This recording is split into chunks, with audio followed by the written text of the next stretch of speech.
try to speed up this video because I get something for do. My daughter asked me to do something for her, so I gotta go pick her up and we gotta go do this thing together. So I have to try to give myself time before I go to pick her up. Imagine, they don't want nobody else to run to but you, girl. They don't want nobody else to run to but you. You're it, girl. You're it. You are everything to your children.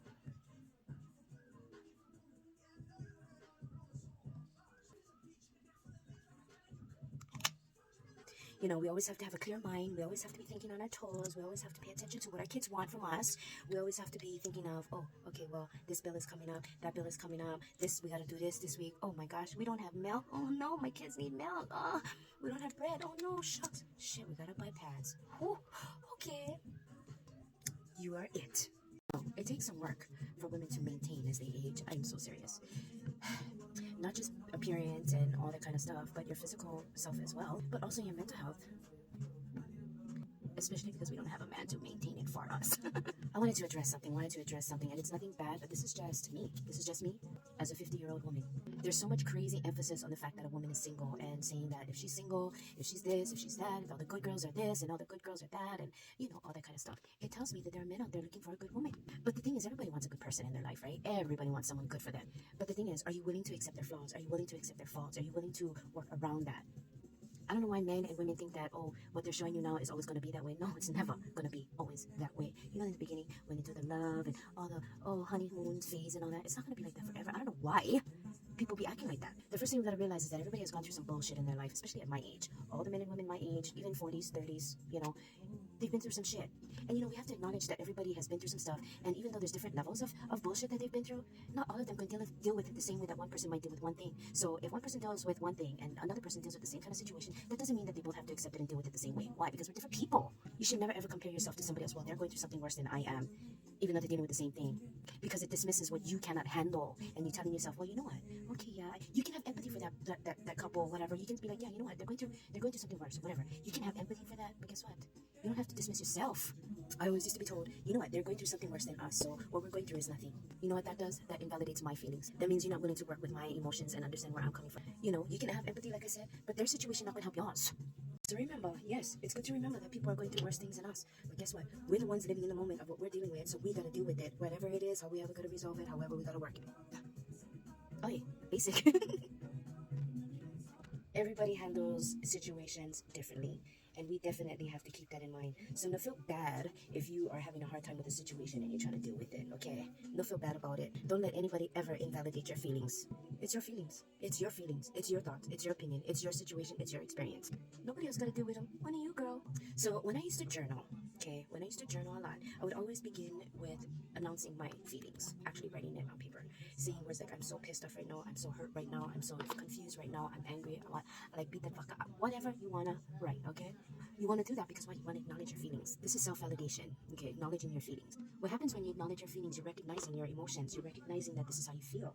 And I'm telling you, at first it's going to seem like, no, I'm not feeling like that. No, you just have to acknowledge how you feel. That's all you have to do, okay? That is all you have to do. Self-doubt. Oh, am I just overthinking? Am I just overreacting? Am I, blowing this out of proportion? No, this is how you feel, girl. Write it down. Write it. When you acknowledge what you're feeling and you write down your emotions, you just go ahead and you say why. You start writing why you feel like that.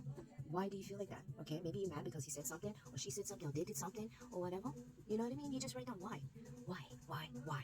And then after that, when you acknowledge what happened or why you feel this way, what made you upset, what made you sad, what made you hurt, what made you cry, it kind of puts things into perspective, okay? It starts to put things into perspective. And then you want to go ahead and you want to write out the whole event, what was said, what was done, what this, what that.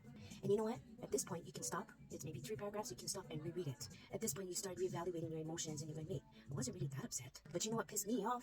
Is da-da-da-da-da-D, A, B, and C. Goes for the same as saying what made me really hurt, what made me really sad, what I'm confused about. Reading the events that took place that got you to where you're feeling right now, it helps you really analyze the situation.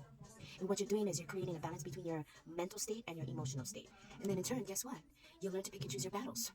This includes everything from, correcting your mistakes to trying to make a man understand the way you feel. Because let me tell you, men have a hard time. And most of the time, it's a losing battle until they really realize that they lost you. And this is one thing this writing therapy gives you the strength to do, to pick and choose your battles and to make decisions that is better for you. This also helps you identify toxic situations And not only this is helpful for relationships, as far as intimate relationships with a significant other, partner, whatever, husband, whatever you get, okay? It also helps you with relationships with your family, because you have family and family members that are toxic and who always are freaking gonna be toxic. By writing down the situations that you've encountered with them and how it made you feel. When I started doing this writing therapy, and after the end of the many years that I ended up with in a toxic situation, you know, in the end, it made me realize that I was enabling all this BS to go on because I didn't stand my ground. Why? Because I allowed that person to break me down. Never, ever again. Also, it helps you acknowledge that the other person might think that you did them wrong. So whatever way that you felt that, you know, you felt at the time and what you said, maybe you reacted out of emotion, you know, you said something out of emotion, it'll help you to put yourself in check. Because if you act shitty, honestly, do you feel good when you act shitty to people? I feel like shit if I act shitty to people. Because my intentions are always good, no matter what. Because I don't have time for playing with people's emotions, and I don't have time for playing with people's lives and all that kind of stuff. I get too much shit on my own, right? But emotions take over, and you say and do things that you regret. And even if you try to apologize and they didn't accept it, then let it be. If they're not going to accept your apology, then don't push it. Let it go. Because you don't need to put any more burden on yourself with that. Don't forget, write that down. And you know, the reason why I started doing the writing therapy is because I feel like nobody understood what I was feeling and what I was going through. Writing journal teaches you to have self-acceptance of how you are, what kind of person you are. What makes you tick, what makes you happy, what makes you sad, what makes you cry, what makes you feel down and depressed, gives you the strength to go on. And with writing therapy, in different situations, you might not be feeling what you felt before, 4 months down earlier, when you were first journaling about a certain situation, and then you might end up in another situation, and you're feeling different. And you look back and you go, you know what? I made it through that. I can do it through this. And you know what else? It helps you connect spiritually. When you start journaling, you start praying to God. Seriously, you start asking God, if you hear my prayers, whether you're writing it, whether you're saying it, when you ask God to listen to you, even though He knows everything already, when you ask God to listen to you, you are crying out for His help. And trust, He hears your prayers.